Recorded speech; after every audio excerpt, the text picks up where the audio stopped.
Auzubillahiminash-shaytanir-rajim. Bismillahir-Rahmanir-Rahim. Dear students and respected teachers, Assalamu alaikum. I hope you will be all fine. You are very warm welcome at this beautiful educational platform, Biology Lovers. Dear students, कैसे हैं आप सब लोग? ठीक ठाक हैं? आप जानते हैं कि हम FSC पार्ट 1 की बुक बायोलॉजी को डिस्कस कर रहे हैं और अल्हम्दुलिल्लाह आज हम अपने तीसरे चैप्टर का इख्तिताम कर रहे हैं।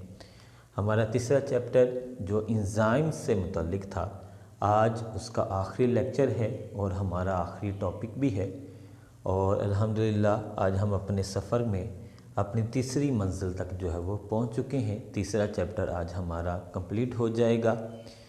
तो सबसे पहले तो मैं आप लोगों का बहुत बहुत शुक्रिया अदा करता हूं कि आप लोगों ने बहुत ज़्यादा सपोर्ट किया और बहुत अच्छा रिस्पांस भी आप लोग देते रहते हैं। इसके अलावा वो तमाम टीचर्स जिन्होंने मेरे साथ इस सफ़र के साथ में मेरे साथ रहे, मेरी हेल्प करते रहे और अपनी सजेशंस देते रहे, उनका भी मैं शुक्रिया अदा करता हूं। तो लेक्चर बाकायदा शुरू करने से पहले हमेशा की तरह जो मैं बात आपसे कहा करता हूं कि लेक्चर को सुनते हैं आप लोग, अटेंड करते हैं तो लेक्चर से रिलेटेड अपना रिस्पांस लाजमी दिया करें और इसके साथ साथ अपने दोस्तों के साथ शेयर करें, टीचर्स के साथ शेयर करें और ज़्यादा से ज़्यादा लोगों को इस ग्रुप का हिस्सा बनाने की कोशिश करें।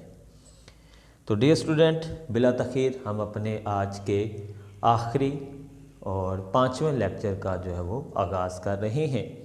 आपके सामने ये लेक्चर नंबर 4 है जो हमने डिवीज़न की हुई है, लेकिन जो आप तक लेक्चर हमने सेंड किए हैं उसके अकॉर्डिंग ये लेक्चर नंबर 5 है। तो आज हम आखिरी टॉपिक पढ़ेंगे अपने चैप्टर नंबर 3 का और आखिरी टॉपिक हमारा इनहिबिटर्स के बारे में होगा। तो बिला तख़ीर शुरू करते हैं हम अपना आज का लेक्चर्स।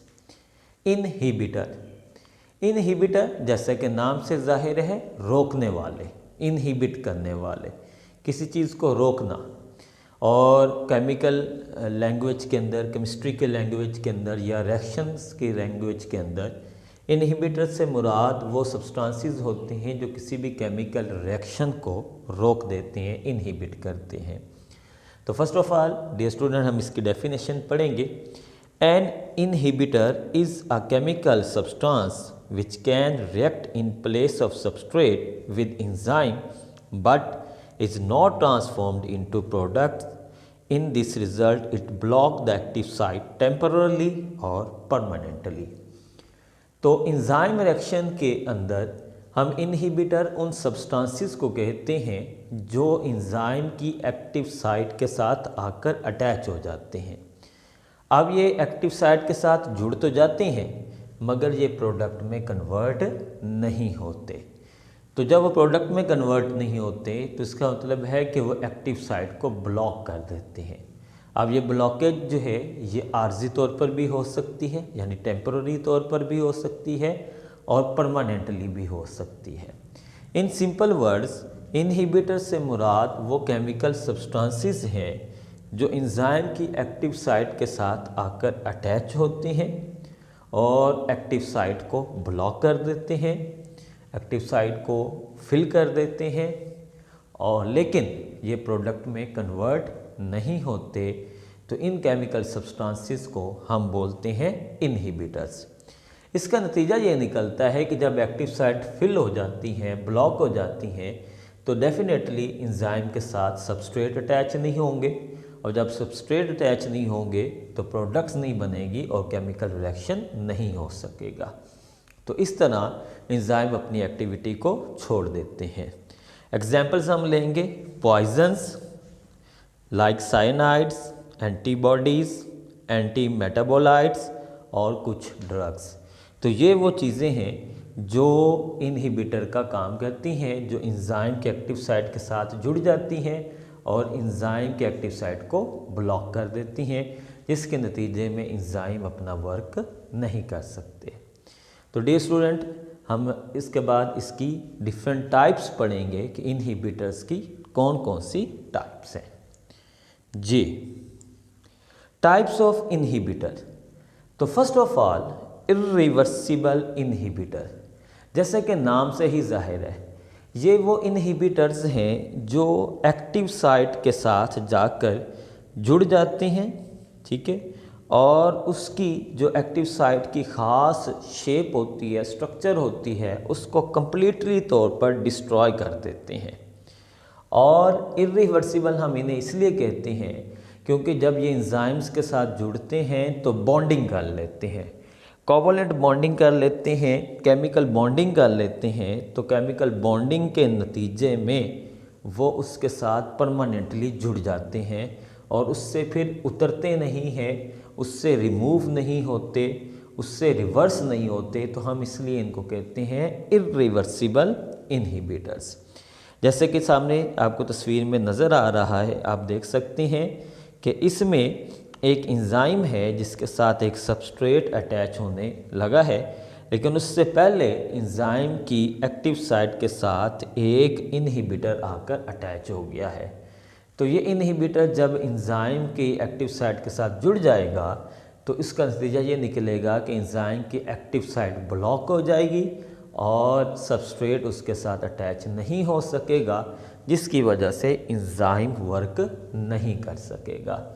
तो इरिवर्सिबल इन्हें क्यों कहा जाता है? क्योंकि ये एंजाइम के साथ कोवलेंट बॉन्डिंग कर लेते हैं और बॉन्डिंग करने की वजह से ये उसकी एक्टिव साइट को ब्लॉक कर देते हैं।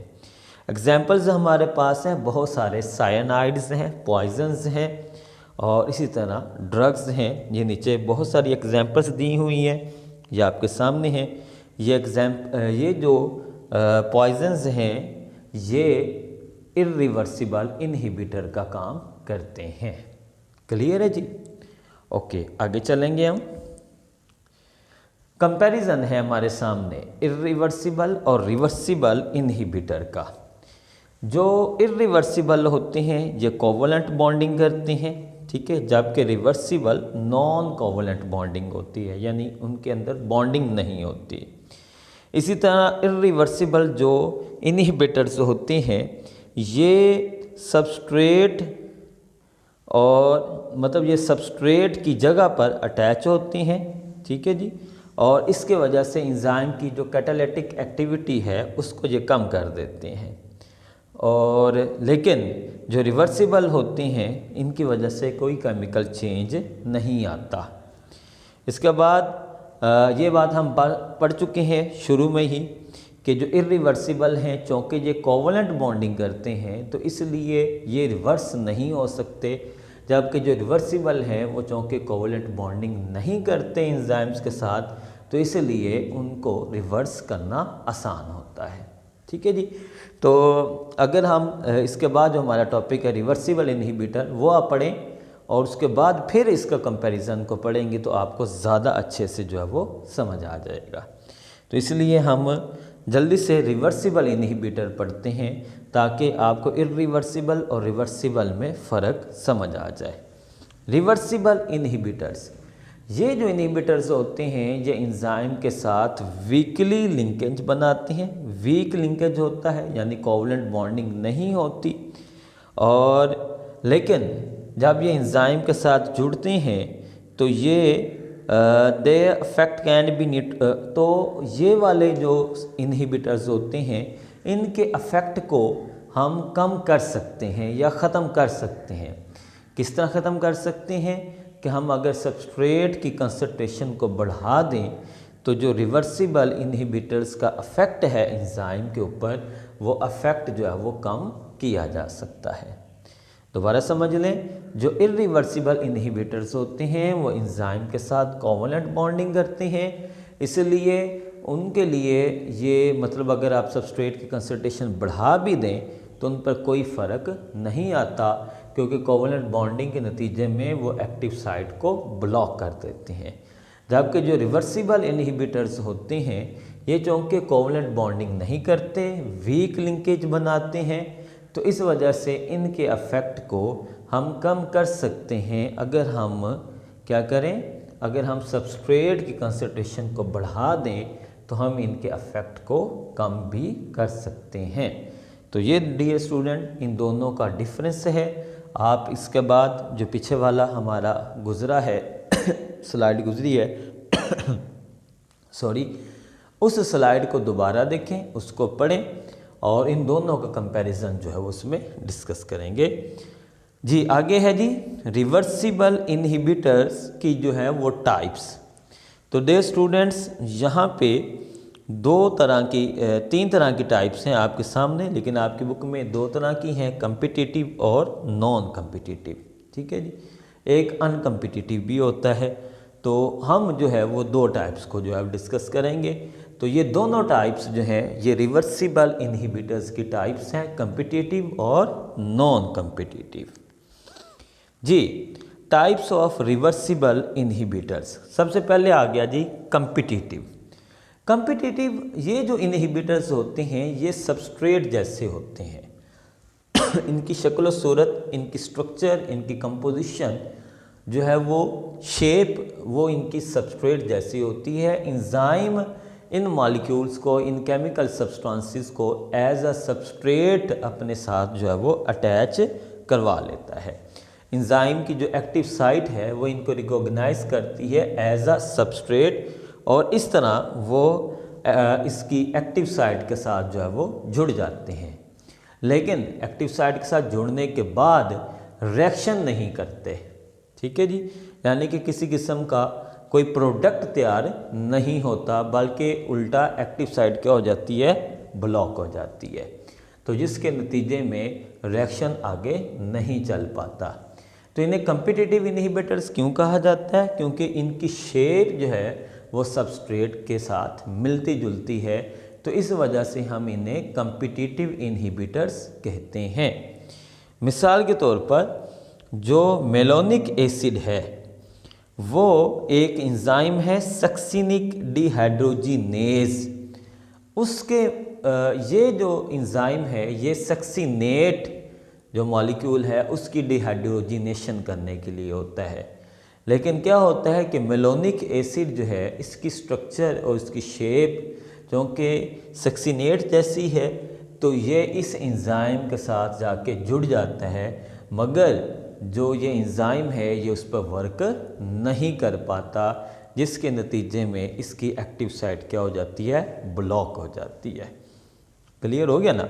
तो इसमें फ़र्क ये है यानी कि कम्पिटिटिव और आगे नॉन कम्पिटिटिव। कि कम्पिटिटिव जो है उसकी जो शेप होती है वो सबस्ट्रेट से मिलती जुलती होती है, लेकिन जो नॉन कम्पिटिटिव होते हैं उसमें इस तरह का कुछ नहीं होता, उसकी शेप सबस्ट्रेट जैसी नहीं होती। ठीक है। और दूसरी बात ये कि जो कम्पिटिटिव इनहिबिटर्स होते हैं ये एंजाइम की कैटालिटिक साइट या एक्टिव साइट के साथ जाके जुड़ जाते हैं, जबकि जो नॉन कम्पिटिटिव इनहिबिटर्स हैं वो एक्टिव साइट के साथ नहीं जुड़ते, वो एंजाइम की किसी और पोजीशन के साथ अटैच होते हैं। क्लियर है? तो ये हम आगे जाके कंपैरिजन भी इसका करेंगे। तो ये हमारे पास एग्जांपल आ गई जी, और इस एग्जांपल्स के साथ हमने देखा कि जी कम्पिटिटिव इनहिबिटर्स किस तरह काम करते हैं। तो डियर स्टूडेंट आगे चलेंगे हम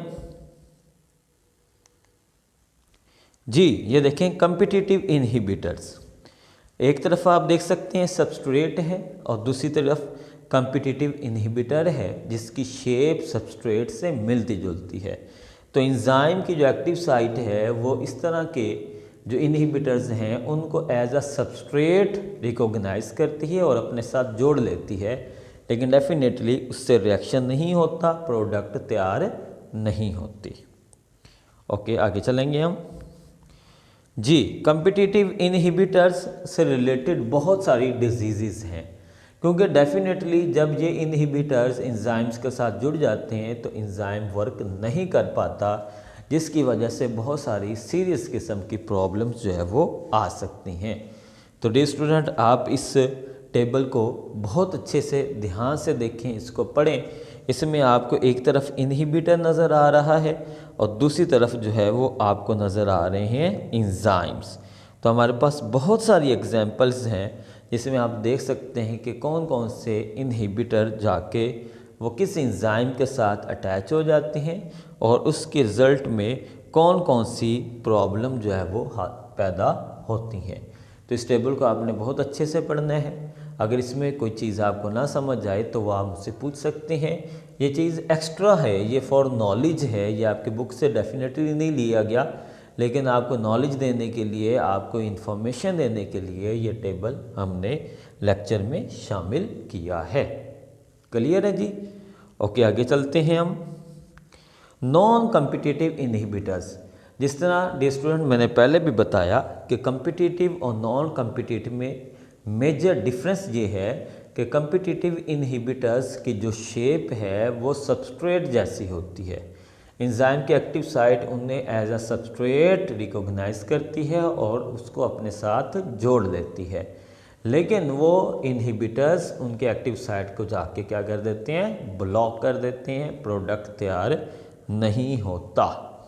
जबकि नॉन कम्पिटिटिव इनहिबिटर्स में क्या होता है कि इसमें जो इनहिबिटर है वो उसकी शेप सबस्ट्रेट जैसी नहीं होती और ना ही वो एक्टिव साइट के साथ जाके अटैच होता है, बल्कि इस तरह के जो इनहिबिटर्स हैं वो एंजाइम के किसी और पॉइंट के साथ अटैच होते हैं। They form enzyme inhibitors complex eight other than active site. तो ये एंजाइम के साथ जुड़ेंगे मगर एक्टिव साइट के साथ नहीं, किसी और पोजीशन पर जाके ये जुड़ते हैं। तो जब ये एंजाइम की किसी और पोजीशन पर जाके जुड़ते हैं तो एंजाइम की स्ट्रक्चर को चेंज कर देते हैं। They alter the structure of enzyme in such way that the genuine substrate bind to active site catalysis fails to take place.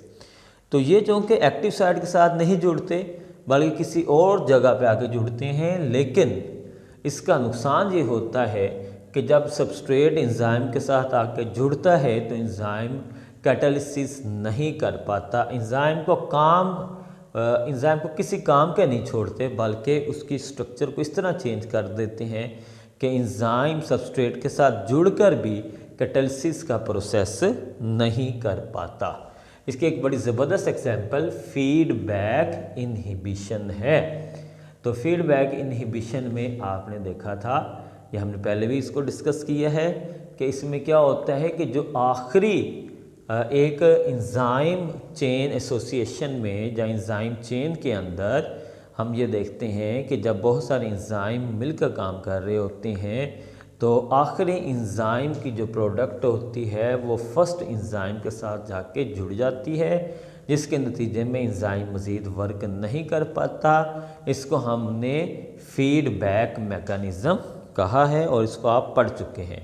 तो ये उसी की बात की जा रही है। आप देख सकते हैं कि एक इनहिबिटर आके एंजाइम के साथ जुड़ गया है लेकिन वो उसकी एक्टिव साइट के साथ नहीं जुड़ा, जिसके नतीजे में एंजाइम मज़ीद वर्क नहीं कर सकता। क्लियर हो गया जी? ओके, आगे चलेंगे हम। कंपैरिजन इनमें देखें जी, कम्पिटिटिव और नॉन कम्पिटिटिव में एक्टिव साइट के हवाले से अगर हम बात करें तो कम्पिटिटिव तो वर्क ही एक्टिव साइट पे करता है, लेकिन नॉन कम्पिटिटिव जो है वो ज़्यादातर वर्क एक्टिव साइट पे नहीं करता, लेकिन कभी कभी ये एक्टिव साइट के ऊपर भी वर्क कर सकता है। दूसरा जी, स्ट्रक्चर ऑफ इनहिबिटर्स। तो कम्पिटिटिव जो होता है ये सबस्ट्रेट जैसा होता है, जबकि नॉन कम्पिटिटिव ये सबस्ट्रेट जैसा नहीं होता। बात हम पहले भी बात कर चुके। इसी तरह इनहिबिशन की बात करें तो कम्पिटिटिव की जो इनहिबिशन है ये रिवर्सिबल है, जबकि नॉन कम्पिटिटिव की जो इनहिबिशन है ये जनरली इरिवर्सिबल है। यानी कि पीछे जो आप रिवर्सिबल और इरिवर्सिबल का कॉन्सेप्ट पढ़ के आए हैं तो उसमें आपने याद रखना है कि जो कम्पिटिटिव हैं ये रिवर्सिबल होते हैं, यानी कि ये कोवलेंट बॉन्डिंग नहीं करते, ठीक है, आर्जी तौर पर उसके साथ अटैच होते हैं।